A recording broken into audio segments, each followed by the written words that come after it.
This is something that should scare every single American citizen. Listen to this right here. And I think the dislike of and anguish over social media is just growing and growing and growing. And it's part of our problem, particularly in democracies, in terms of building consensus around any issue. It's really hard to govern today. You can't, there's no, the referees we used to have to determine what's a fact and what isn't a fact have kind of, been eviscerated to a certain degree. And people go, and that people self-select where they go for their news or for their information. And then you just get into a vicious cycle. So it's really, really hard, much harder to build consensus today than at any time in the 45, 50 years I've been involved in this. And there's a lot of discussion now about how you curb those entities in order to guarantee that you're going to have, some accountability on facts, et cetera.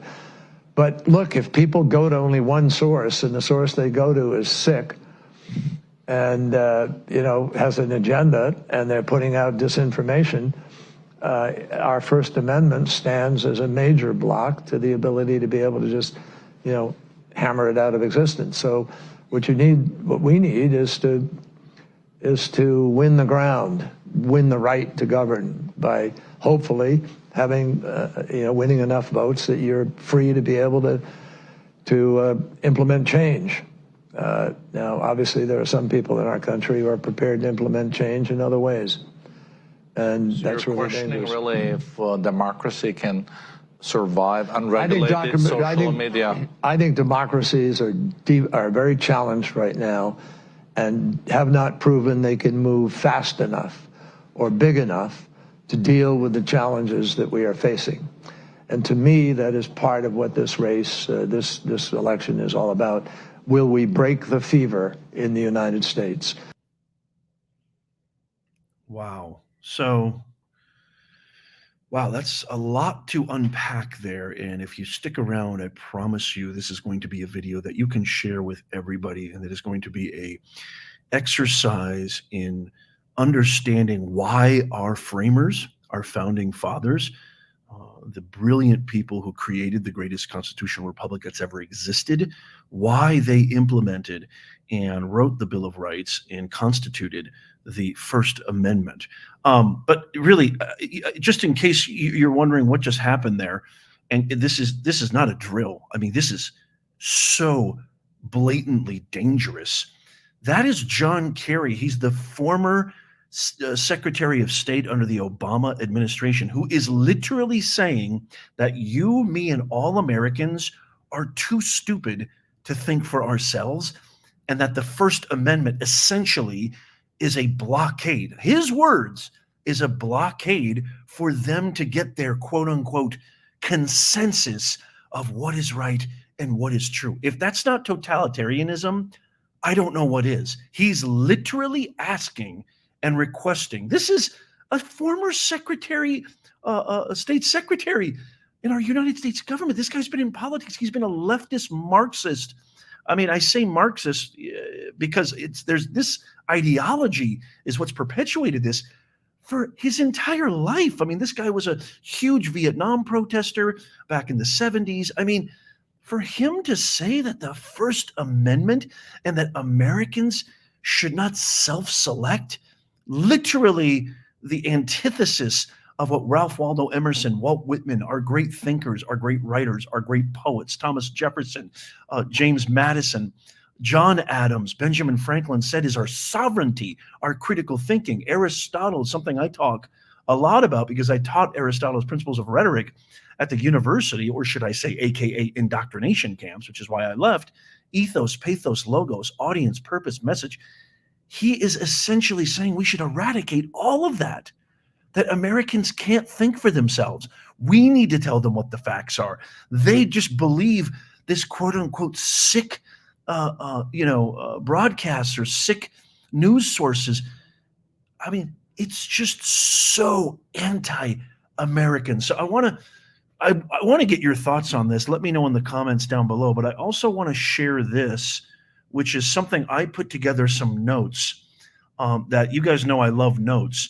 And essentially, this is sort of my kind of take on, why it's so important that we have a constitution, why these amendments and this amazing, beautiful document written in the 18th century by our forebears is exactly the kind of protection we need from this insanity. And so I'm gonna kind of zoom in here a little bit. Let me see if I can zoom in a little bit more. Just bear with me. I am not at my usual studio, so I'm traveling. It's my wife and I's anniversary. We're celebrating it, 13 years of marriage. I married the most amazing woman of all time. Thank you so much. I got a lot of your congratulations in the comments from the previous video. Love you guys so much. Okay, so here's some notes that I think this is where I feel this video is so worthy of being shared, because I think there's a lot of Americans, there's even statistics that show a lot of our young people, which makes me so scared for our youth. They don't even have the basic tenets of what the Constitution embodies, and they know nothing about history. The First Amendment to the United States is the cornerstone of American democracy, enshrining several fundamental freedoms. Here's a quote from Benjamin Franklin: "Without freedom of thought, there can be no such thing as wisdom, and no such thing as public liberty without freedom of speech." These are the very things that our forefathers were up against, and why they initiated the Revolutionary Act, which spawned the greatest constitution, the greatest republic in all of mankind. Let me give you a little bit of history and background. Okay, so the origins of our Constitution, and particularly the First Amendment, was born from the origins are in tyranny. So the First Amendment was born from the experiences of the American colonists under British rule, where freedom of speech, religion, and press were frequently suppressed. I want you to really look at this and critically think about this. It's impossible not to draw parallels to what's happening right now with Kamala Harris, Biden. Remember, Kerry is a part of that entire elitist cabal that looks down on 95% of the country, okay? They only relate to people like them. They only care about people like them, power-hungry academics who really just stuff their nose at the rest of us, normal, everyday Americans. The British government often censored colonial newspapers, punished seditious libel, and imposed religious conformity. So the origins were in tyranny. Then you have the Constitutional Convention. We're sick of this. This is when the framers of the Constitution met in 1787. There was initially no Bill of Rights. However, anti-federalists like Thomas Jefferson argued that without protections for individual liberties, the new government might also become oppressive. One of my favorite philosophers, thinkers, individuals, heroes, Thomas Jefferson, the original composer of the Declaration of Independence, a poetic majesty of words, conviction, principles, and values. He's literally saying here that without these protections, the reason we have the First Amendment is to literally protect Americans for time immemorial, because the new government might also become oppressive. Let me highlight that. Absolutely important. Remember this as we go further. Defending the amendment. James Madison, often called the father of the Constitution, drafted the Bill of Rights, including what would become the First Amendment. His original proposal was even broader, but it was refined through debates, healthy, constructive, critical thinking debates. That's what our country is founded on. I wish we could get back to that. It's just common sense. It's the America we grew up in. I think these woke ideologies, these Marxist, leftist, radical communist ideas have infected our country, and we can't even talk to our family members, our neighbors, our coworkers, without there being this unbelievable red line in the sand of, I can't even talk to you, I hate you, and the violence and vitriol, which has been augmented by the left, not the right, the left. I dare you to go to any Trump rally Remember, we had that Trump rally participant in the Butler, Pennsylvania rally, the horrific tragedy on July 13th, where she said it was her first Trump rally before the craziness happened. And she said she never felt more loved and accepted. She was a former Democrat. She said it was a love fest. Most of the vitriol comes from the left. Okay, then you have the adoption. The First Amendment, along with the rest of the Bill of Rights, was adopted on December 15th, 1791. It reads, Congress shall make no laws respecting an establishment of religion or prohibiting the free exercise thereof or abridging the freedom of speech or of the press or the right of the people peaceably to assemble and to petition the government for a redress of grievances. You and I have this right as American citizens, as do my parents who are legal immigrants who immigrated into this country into the early 70s and then had me and my brother. We have this right as American citizens. We have the right to express ourselves, as do, and by the way, Kerry's attacking people like me. He's essentially saying the reason we can't govern, people self-select. He's talking about media entities like me, independent grassroots media companies who are doing their own due diligence, their own critical thought, and sharing that. I have a right to do that. And if Elon Musk had not bought Twitter and turned it into X, which is literally the most free social media platform out there, follow me on X, at Professor Nez. You see in my title down here, I'm at Professor Nez. You should follow me there because I post a lot of stuff I can't post anywhere else.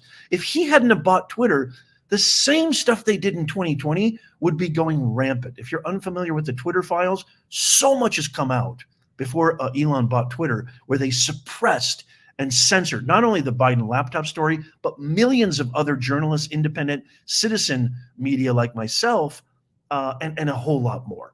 So we have this right. This is what's protecting us.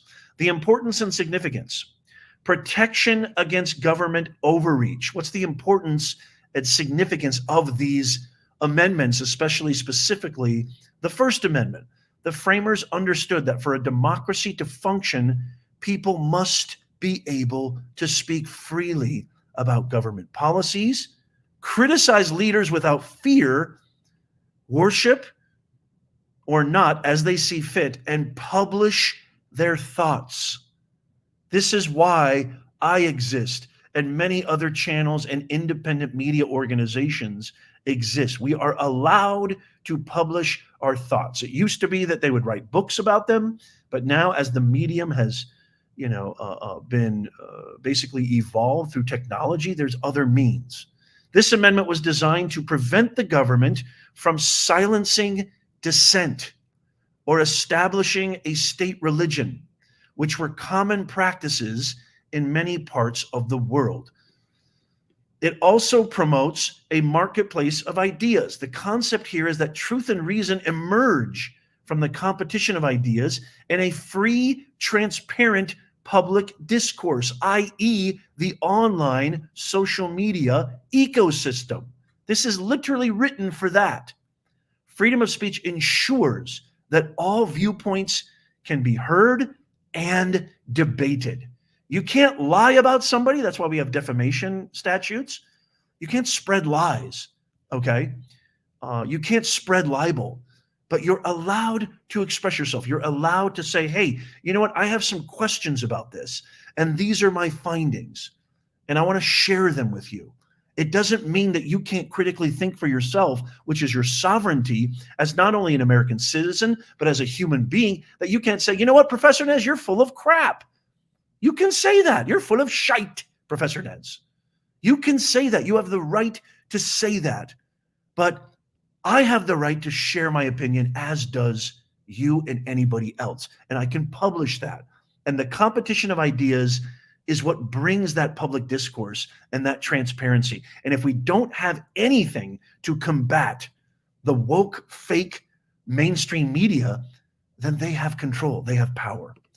Foundation for other freedoms. Free speech acts as a foundation for other rights. Without the ability to speak out, assemble, or petition, other rights could be easily undermined. So this is sort of a catalyst a beautiful foundation, a fundamental freedom that spawns other freedoms. Cultural impact. Over time, the First Amendment has shaped American culture to value open debate, artistic expression.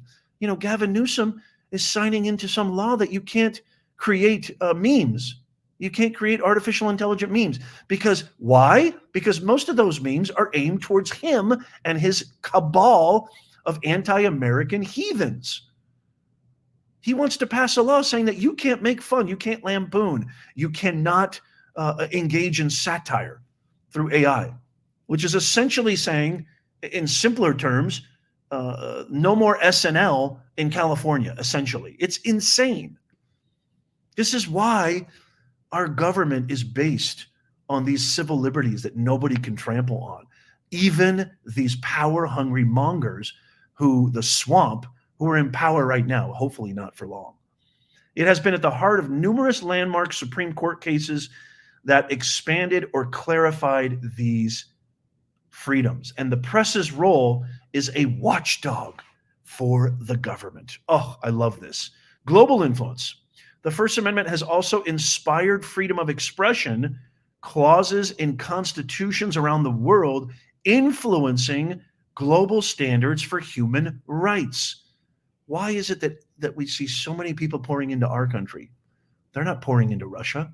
They're not pouring into Mexico, Canada, Africa. No, they're coming here because we are the model. We are the lighthouse to the world. We are the ones who are shining this beacon of a constitutional republic, a society that is built on the fundamentals of freedom and civil liberties. Other countries that have followed this have prospered as well. And other countries who have done the exact opposite have created famine and God knows how many countless calamities. It's been, I mean, history is a very beautiful truth, a beacon for the rest of the world. History reflects and history shows. It's a track record. It's a way of having these transcripts that we can depend on, data, analysis that show who's on the right side in hindsight and retrospect.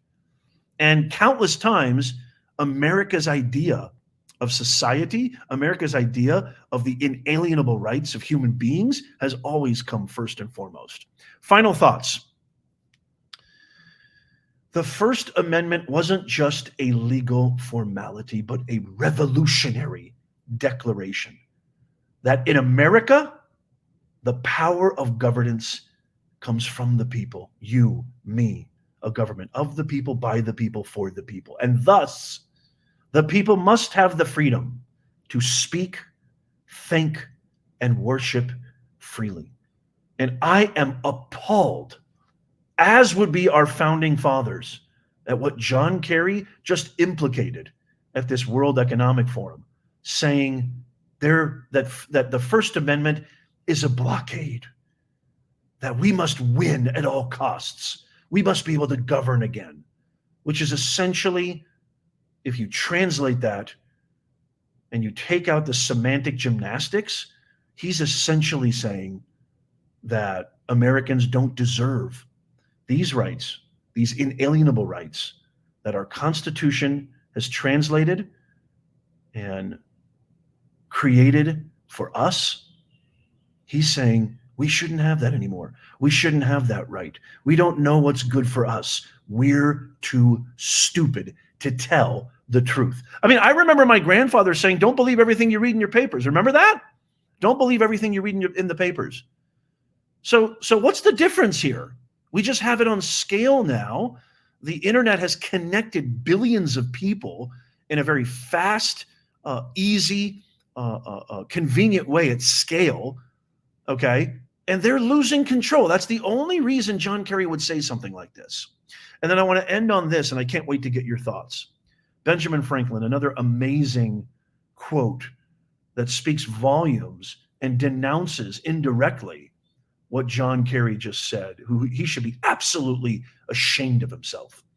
Whoever would overthrow the liberty of a nation must begin by subduing the freeness of speech. Freedom of speech is a principal pillar of a free government. When this support is taken away, the constitution of a free society is dissolved, and tyranny is erected on its ruins. Our founding father, Benjamin Franklin. My fellow Americans, they're going after Elon Musk. They're going after people like me. They're banning and censoring us on multiple levels in multiple ways, shapes, and forms. If Kamala Harris, and by the way, John Kerry reflects everything because it all comes down from above. Kamala Harris has not had original thought in her head in decades. It all comes down from above. It's the Clinton, Obama, Soros cabal, the consortium that really controls all of this. And they have a consensus. They have all the talking points. Everything has been premeditated and pre-rehearsed, and they want that for you and me. I'm begging you, America, our freedoms, our liberties are on the line. I am not being hyperbolic. I'm not being dramatic. We must take action November 5th. It is our only choice, our only chance to save this republic. I mean that with every fiber of my being. I can't wait to hear your thoughts. Let me know in the comments down below what your thoughts are on this. Am I wrong? I'm happy to be wrong. I welcome all opposing views. Leave your comments. I want my comment section to be this thriving, engaging, collaborative discussion. The discourse, the very discourse that Thomas Jefferson, Benjamin Franklin, and our founding fathers spoke of. I want it to be engaging. Personal ad hominem attacks, I don't even pay attention. You go right to the spam box. You're gone. See ya. Wouldn't want to be ya. We need to talk again in this country, especially to people who oppose our views, because they have been brainwashed by the mainstream media. They have been hypnotized by the propagandist machine. That is, indisputable. So I welcome your viewpoints. I welcome all from my fellow Americans. And please, let's not attack each other. Let's talk to each other, engage, back it up with evidence. Why do you believe what you believe? And I'll tell you why I believe what you believe, and we can maybe come to some understanding. We got a country to save. Check out these videos coming up on the screen right here. Subscribe and follow over there. Sign up for our free newsletter in the pinned comment down below. It's free. And as always, may God bless you and may God bless America. I'll see you soon.